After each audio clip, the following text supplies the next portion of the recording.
And of course, we're gonna start out with who the heck is running this shit. And that is the doula and the doctor, Joseph de Mombro. It's a very scary name for me. I mean, I know what he did, so maybe that's why it's scary. But anyway, Joseph de Mombro wasn't always a cult leader. They never are. Born in 1924 in Pont-Saint-Esprit in France. I will say a lot of things wrong. Forgive me. He started out as a regular Joe, fixing watches and selling jewelry. But this guy had a taste for the weird. In 1956, he joined AMORC, or A-M-O-R-C, the ancient and mystical order of the Rosicrucis, or Crucis. There's a couple ways to say it. Sounds like a lot of fun to me, to be honest. Sounds like something I would join when I'm like 14. Instead of Dungeons and Dragons, it was the ancient and mystical order of the Rosicrucis. Sounds badass. Anyway, this group was found on the belief of spiritual development, including mysticism, alchemy, and more. This is sounding more and more awesome as I go, but I promise you it's not. However, this was only just the beginning of de Mombro's journey into the world of the strange. Meanwhile, across the globe, Lou Zure was born in 1947 in Belgian Congo. And this dude became a doctor, graduating in 1974. But regular medicine for him was not enough. He got into homeopathy, which is basically just expensive water if you ask most scientists. We don't need to get into it, but people loved it. And Jure became a big shot speaker on alternative medicine and new age crap in French-speaking Europe. Jure really was quite convinced that he had a mission to fulfill, that he was like a kind of representative of the Templar order into the profane world. But anyway, here's where things get interesting. In 1982, these two weirdos met when Jure joined de Mombro's Golden Way Foundation, and it was like a match made in cult heaven, if there is such a thing. And they both basically just had a hard-on for cult and esoteric teachings, and they hit it off immediately. And de Mombro, now pushing 60 at this point, had been running in Golden Way Foundation in Geneva, attracting all sorts of people who thought crystals could cure cancer and that aliens built the pyramids and whatnot, which not opposed to that theory, I'm gonna be honest. Not the crystals thing, but the aliens thing. It just can't. I don't know how you explain it otherwise. It was the perfect combo, though. The behind-the-scenes mastermind and the charming frontman. And these two didn't waste any time. In 1984, they officially founded the Order of the Solar Temple, which, to be fair, is a badass name. And their logo is kinda tight. I'm not gonna lie. The first thing I said when I saw it, I was like, it's pretty sweet. I'm not gonna lie. But they're pieces of shit, so that's the only thing I'm gonna give them. And they would kick off the Order of the Solar Temple with a ceremony in Geneva where they swore allegiance to a once and future supreme secret master of the temple. And de Mombro took on the role of the puppet master, pulling the strings from behind the curtain like Wizard of Oz. And Jure, with his smooth talking ways, became the face of the organization. So de Mombro was behind the curtain and Jure was the front man, if you will. So Jure was out there giving lectures, recruiting members, and spreading their philosophy. And oh boy, did people eat it the f*** up. Jure was especially successful in Quebec, where he managed to rope in executives and managers from Hydro-Quebec. And I don't understand why all these cults that I talk about, they're all connected to Quebec. What the hell's going on up there? Get it together, Quebec! I know it's not all of you Quebecois, but my lord. But anyway, high-level professionals were falling for his spell, and the Order of the Solar Temple was growing and pulling in members from various esoteric groups, including Jure's own Amenta and Arcadia clubs. So there you have it, a former jeweler and a homeopathic doctor, still sounds wrong, both with a taste for the bizarre, joining forces to create what would become one of the most notorious cults of the 20th century. But this was just the beginning, unfortunately, and the Order of the Solar Temple was about to take its followers on a wild ride, to say the least, and trust me, it does not end well. So let's get into the cosmic child and nightly dreams. Yes, you heard what I said. So you might think a cult mixing Knights Templar lore with UFO beliefs would be too ridiculous to gain followers, but the Order of the Solar Temple's teachings were about to get even weirder and deadlier. So how did they convince educated professionals that a toddler was the cosmic messiah? Let that sink in. Cosmic Messiah. But the OTS belief system was a bizarre cocktail of Neo-Templar ideas and New Age concepts. On the surface, they preached love, light, and spiritual elevation, but behind closed doors, it was all apocalypse and transit to other planets, as most cults are. I mean, it's always like the front-facing looks all good and everything, like we just talked about the FLDS, or, you know, Children of God and everything. If people come to visit, looks fine from the outside, kinda, but in reality, it's just shit. But DeMambro claimed that OTS was preparing for New Age, ushered in by cosmic children, special beings with superpowers, little, like, Incredibles children, fucking running around, cosmic powers and whatnot, being Messiahs and everything. And his daughter, Emmanuelle, born in 1982, was the star of this cosmic show. Naturally, of course, it had to be his daughter. And he told members she was the cosmic child and the embodiment of the cosmic Christ. Like, they're like mixing the Bible with Star Wars and putting it together. So how did he explain her conception? This is awesome and crazy.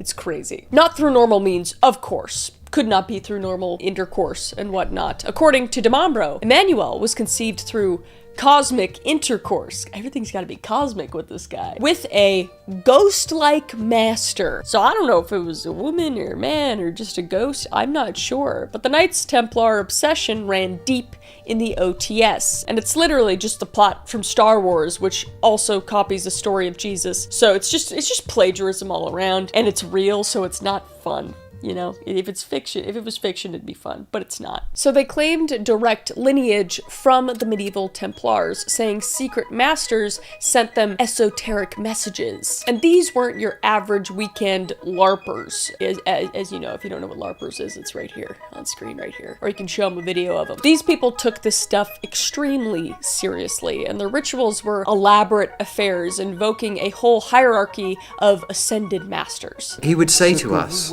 "Do you realize that we are the only people on the planet to be seeing these things? That throughout history, there have been great souls, great saints, and they have never had a sign.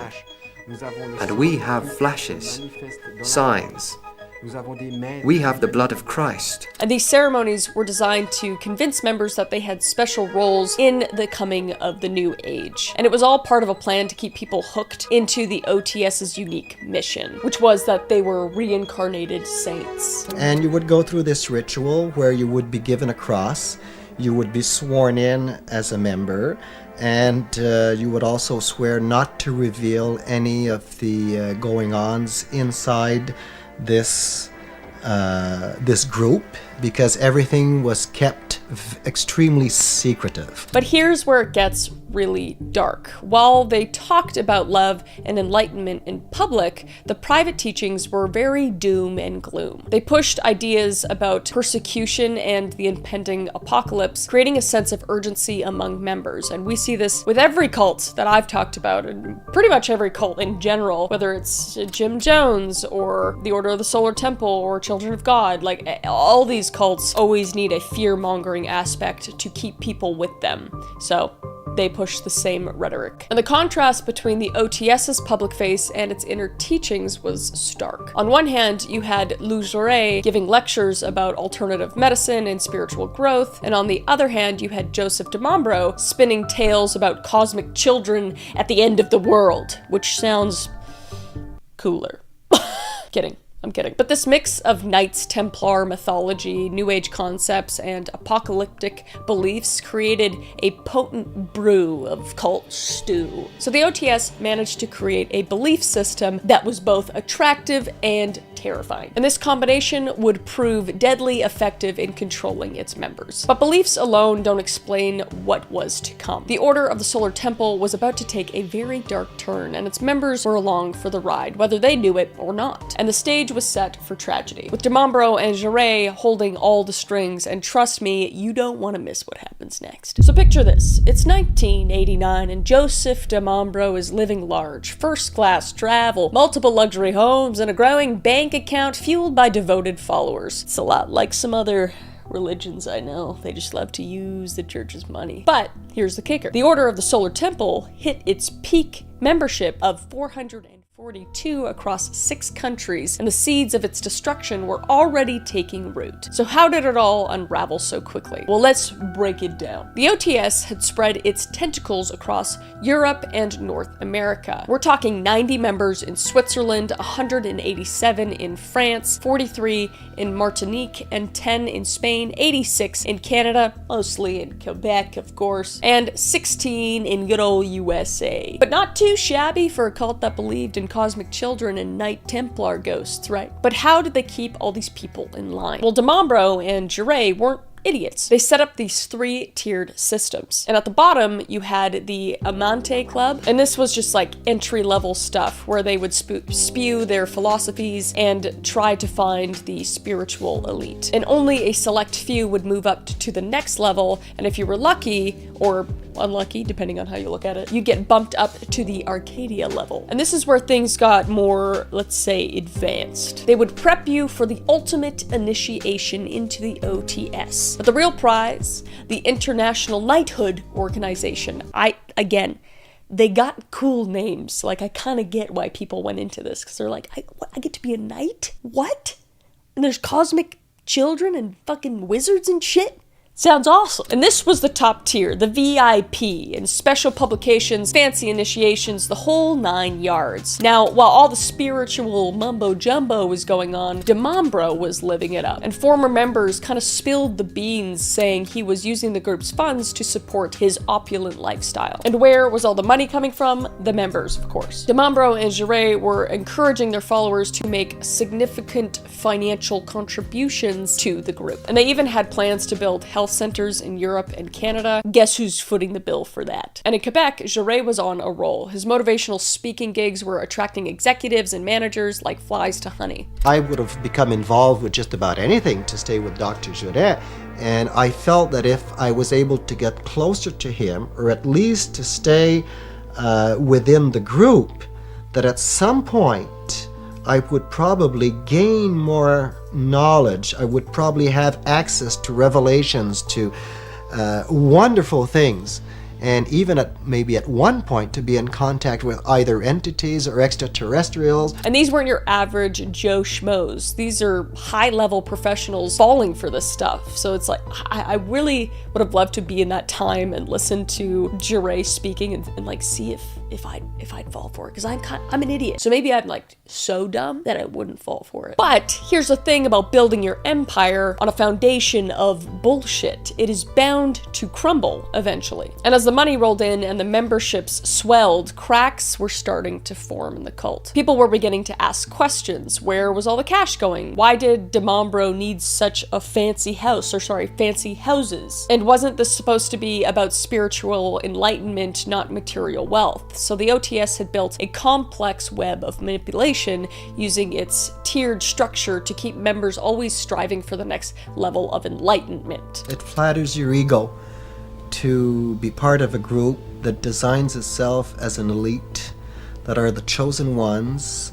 How can you not feel good about it?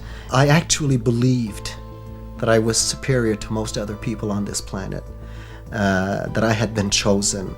And I would start considering other people as being less than what I was. But, as we know, the higher you climb, the harder you fall. And oh boy, was the Order of the Solar Temple about to take a hell of a tumble. His own flesh and blood was about to pull back the curtain on Daddy's little magic show. And let me tell you, what Ailey Demambro discovered in the early 1990s made David Copperfield look like a birthday party magician. So Ailey, Joseph Demambro's son, stumbled upon a shocking truth. Those spiritual visions members were experiencing were completely fake. They were as real as a $3 bill. And it turns out dear old dad was using special effects and holograms to fake the whole thing. And this wasn't just some minor fib. We're talking about the foundation of the entire cult being built on smoke and mirrors, like literally. So when Ailey spilled the beans, about 15 members decided that they were gonna get the hell out of Dodge. However, some folks were so deep in the Kool-Aid, if you will, that they refused to believe any of it. So they stuck around, probably thinking Ailey was just jealous of his dad's sweet hologram setup, I don't know. But the special effects weren't the only thing raising eyebrows. Members started noticing that while they were pinching pennies for the cause, DeMambro was living it up like a rock star. And in 1994, 2 members got fed up and wrote a letter calling out DeMambro's shenanigans. And they weren't pulling any punches, saying his fraudulent actions had, quote-unquote, destroyed the fraternity built by the members. Ooh. Burn. But DeMambro wasn't about to take this criticism lying down. He went full dictator mode, demanding absolute obedience from the remaining members. And anyone who dared question his divine wisdom got the stink eye, to say the least. So the once cozy cult started feeling more like a pressure cooker at this point. And as the walls closed in, DeMambro's paranoia went into overdrive, and he started seeing enemies everywhere. So the guy who once claimed to chat with the Cosmic Master was now jumping at shadows, and the Order of the Solar Temple was transforming from a wacky New Age group into something much, much darker. And that whole transit idea was about to take a whole new sinister meaning. But even as things got weird, a lot of the members just clung to their beliefs, and maybe they thought that if they believed hard enough, those holograms would turn real. Just your typical Tuesday in cult land. Imagine being so insecure in your leadership that you see the Antichrist in a newborn. Yeah. And did I mention this supposed embodiment of evil was named Christopher Emmanuel? So in 1994, Tony and Nikki Dutoit, members of the Order of the Solar Temple, welcomed their son, Christopher Emmanuel, into the world. DeMambro thought he was the Antichrist, because this innocent baby's arrival would start a chain reaction that would start to expose how far off the deep end Joseph DeMambro had gone. See, DeMambro had a thing about the name Emmanuel. He'd already claimed this for his own daughter, Emmanuel, born in 1982. And he'd been parading her around as some sort of cosmic child, if you remember, and the living embodiment of the cosmic Christ, as you do. Just a classic mom with a new baby, you know? So when the Dutoits had the audacity to name their kid the same name, which is an extremely popular name, Emmanuel, DeMambro lost his fucking shit. But here's where it gets really messed up. DeMambro, the guy seeing evil babies everywhere, was dealing with his own embarrassing health issues. The early 1990s were not kind to him, to say the least, because he had to now start wearing adult diapers. Talk about a fall from grace for a so-called spiritual leader. He's an asshole, so I'm gonna make fun of him. So let's talk about these cosmic children the OTS were just obsessed with. DeMambro had convinced his followers that these special kids were destined to play a big role in the coming new age, and his daughter Emmanuel was supposed to be the star of the cosmic show, the star of the play. But now, here comes little Christopher Emmanuel coming to steal her thunder. And DeMambro's reaction? He straight up declared this innocent baby the Antichrist. A grown man in diapers called a newborn baby the embodiment of evil. What a piece of shit. But his health was failing and his authority was being questioned, and now he felt challenged by a baby's name. So this guy was just losing his shit. And it was a perfect storm of crazy. The Dutoits probably had no idea what they were walking into when they named their son Emmanuel, or Emmanuel, however you want to say it. They were just regular members of the OTS, not trying to start any cosmic drama. But in DeMambro's warped mind, they committed an unforgivable sin, or a sin that he completely made up, more like it. And this moment would mark a turning point for the OTS. And DeMambro's declaration about Christopher Emmanuel ramped up the apocalyptic rhetoric within the group. And the us versus them mentality went into overdrive, with DeMambro positioning himself and his loyal followers against a world he saw as increasingly hostile. So the fate of the Dutoit family hung in the balance, and spoiler alert, it didn't end well at all. So while DeMambro was busy labeling babies as the Antichrist, he was also cooking up an even crazier idea. In the early 1990s, he started pushing the concept of transit to his followers. And at first, it sounded pretty harmless, just some metaphorical mumbo-jumbo about changing consciousnesses. But oh boy, did it take a dark turn. DeMambro probably feeling the heat from all the drama, started ramping up the apocalyptic rhetoric, like I said. And he convinced his followers that the world was going to shit and that they needed to prepare for departure. But this wasn't your average doomsday prep. DeMambro told them that they were going to literally travel to another planet. Guys, Elon Musk. And according to the research, DeMambro described this transit as, quote unquote, a passage across a mirror or travel in a spaceship. Huh?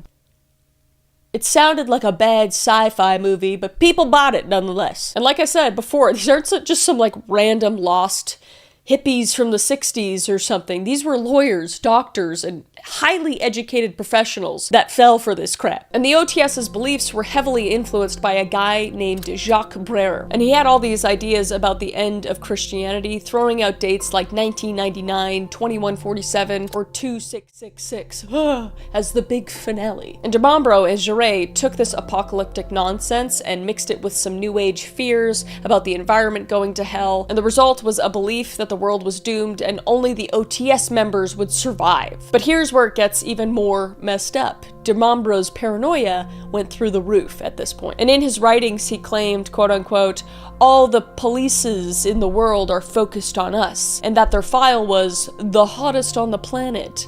This guy seriously thought he was the main character in some global conspiracy. And as the pressure mounted, the idea of transit started to look less like a metaphor and more like a euphemism for slewer slide. Members were told to be on 24-hour alert for a meeting to accomplish this transit. It wasn't a choice anymore, it was framed as a necessary for their survival. And external pressures like police investigations only fed into DeMambro's persecution complex. He used these real-world threats to reinforce the idea that they needed to escape to another world. So he was just using anything the world threw at him as a means to exit this world with his cult, so he didn't have to deal with his shit that was in his fucking diaper. I think the people who claim that DeMambro was a con man are right. I think that the people who claim that DeMambro was convinced about his spiritual message are right too. DeMambro was just a kind of complex personality,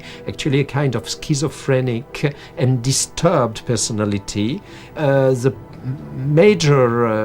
The terrible consequence of it is that he is a total loss of reality, and the dream world he elaborated was shared with several people who more and more entered into his delusions. But planning a mass transit isn't exactly straightforward. And DeMambro and Jaret were busy making preparations, and they weren't subtle about it at all. In a conversation recorded by police, they even talked about making their transit more spectacular than the Waco tragedy. So they were like looking at other cults and seeing how they could one-up them, like fucking psychos if they weren't enough. So a bunch of smart, educated, successful people were convinced that they were about to go on a cosmic road trip when they're really being led to their deaths. So you might think that planning a mass transit to another planet was the craziest thing the Order of the Solar Temple could do. But on March 8th, 1993, they took it to a whole level of insanity. What happened that day would set the stage for one of the most shocking cult tragedies in history. And on that fateful day in Quebec, two OTS members, Jean-Pierre Venet and Herman Delorme, decided it would be a great idea to try and buy some illegal guns. And not just any guns, mind you, but 3 semi-automatic weapons with silencers. Because nothing says peaceful spiritual group like silenced firearms, am I right? And the cops nabbed Venet and Delorme faster than you could say cosmic transit. But wait, there's more! Our boy Luc Jaret, the charismatic frontman of the Cosmic Shit Show, was also implicated in this arms deal. And he was just chilling in Europe at the time, probably sipping on really expensive water called homeopathic medicine. And now you'd think getting caught trying to buy illegal weapons would be, a wake-up call to these folks. But no. DeMambro took this as a sign that they were being persecuted. This whole fiasco kicked DeMambro's paranoia into overdrive even more. And the media had a field day with this story, labeling the OTS as a cult of the end of the world. I mean, they weren't wrong, but still. And then just adding fuel to the dumpster fire, this is when the Waco siege happened, which was another cult tragedy in Texas. I'll probably do a deep dive on it at some point. So DeMambro and Jaret were watching that shit show go down, and you'd think they'd be thinking, yeah, we should chill out a little bit. We should take a step back.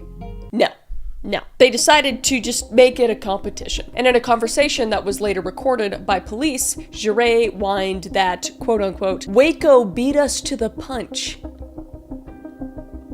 They took the spotlight from their cult. What the fuck is going on? DeMambro, not to be outdone, replied that it would have been better if they had executed their plans 6 months earlier. He even bragged that their event would be more spectacular. The arrests, the media frenzy, and the Waco incident all combined just to create a perfect storm of paranoia and urgency within the OTS at this point. And DeMambro and Giray were now more determined than ever to carry out their insane plan. So in October 1994, he got his wish. The events that unfolded over those few days would redefine the meaning of transit from a journey through space to a one-way ticket to oblivion. And trust me, the destination was far from heavenly. It all started on October 4th, 1994 in Morin Heights, Quebec. The police would respond to a fire and found 2 charred bodies. And turns out these weren't just any victims. They were Colette Rocher and Gary Gonaud, and they'd been murdered days before the fire was set. But this was just the beginning. In the same cottage, hidden away in a closet, the cops found something even more horrifying. And those were the bodies of Tony Detroit and his wife, Susan Robinson, and their baby son, Christopher Emmanuel, the Antichrist, as DeMambro claimed. On the night of October 4th, fires broke out in Chéry and Grange-sur-Salvan. I said those wrong.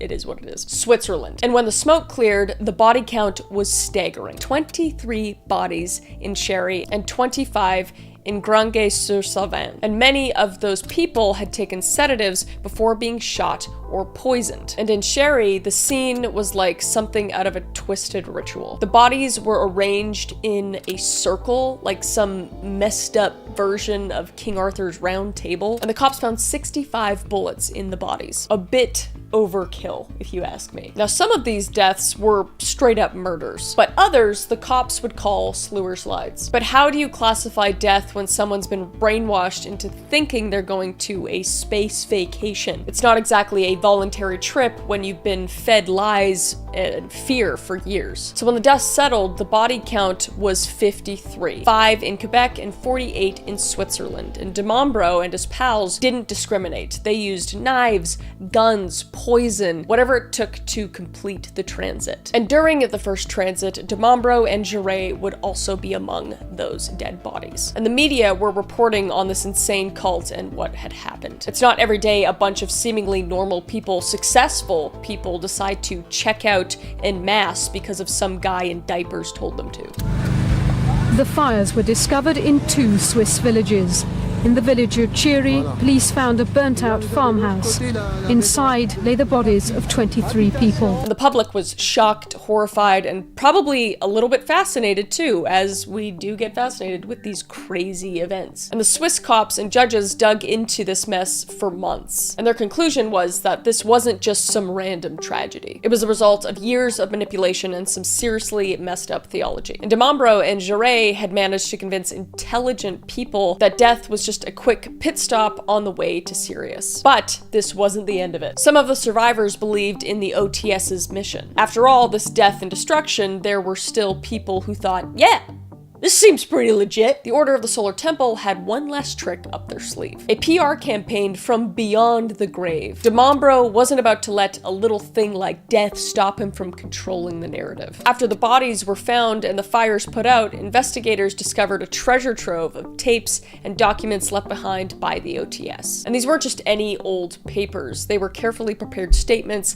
and videos ready to be sent out to the world. And DeMambro had planned this whole thing down to the last detail, including his posthumous message. And in a letter addressed to the French Minister of the Interior, he straight up accused the government of trying to destroy the OTS. His exact words were, "We accuse you of having attempted to deliberately destroy our order for reasons of state." So the guy was just blaming the French government for his own messed up actions. Classic cult leader. And the OTS left behind a whole bunch of documents that they called the Testament. And it was basically a collection of writings justifying their actions and describing the events leading up to the transit. And they even pointed out some of the members they considered traitors who were supposedly executed as part of the group's final act. So basically anybody that refused to be killed at the end of it got killed anyway, because that's just how cults go. So the world is watching at this point, waiting to see what the remaining OTS members might do next. And they would not be disappointed, because there would come another transit. So over the next 3 years, the body count would continue to rise in a series of events that left investigators baffled and the public just horrified. On December 23rd, 1995, just over a year after the first transit, police made a grim discovery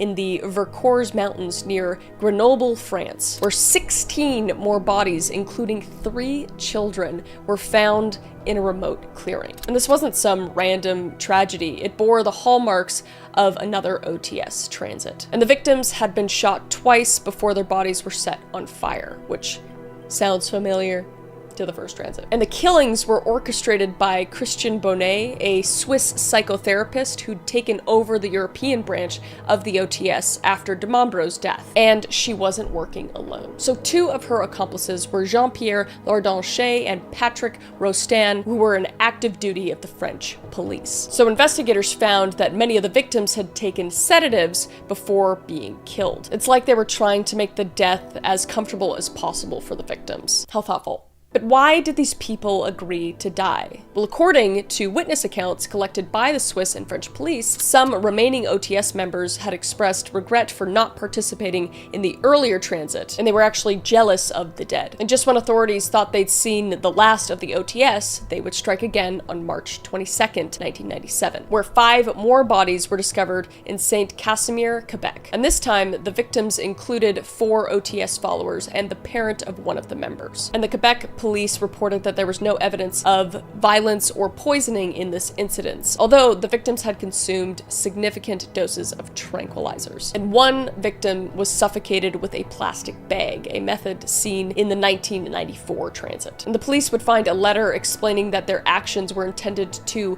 ensure a path to the new world. Because apparently the only way to reach the new world was through a cocktail of drugs and self-inflicted death. But in a bizarre twist, the children of one couple involved in this final incident were allowed to choose whether to participate in the sewer slide. And thankfully, they chose to live. And while that was the final event of the Solar Temple, and it's supposedly gone at this point, its shadows still looms large. And the OTS tragedies didn't end with those 74 deaths. They sparked a chain reaction that's still unfolding today. So after the smoke cleared, investigators and conspiracy theorists had a field day, obviously. And some people just couldn't believe that successful professional people would be willing to off themselves on a cosmic road trip. So they came up with all sorts of wild theories. Maybe it was a government plot, or the Illuminati, or aliens, which all fair, to be honest. And this just lit a fire under the public and the anti-cult movement in Europe specifically, which basically just amped up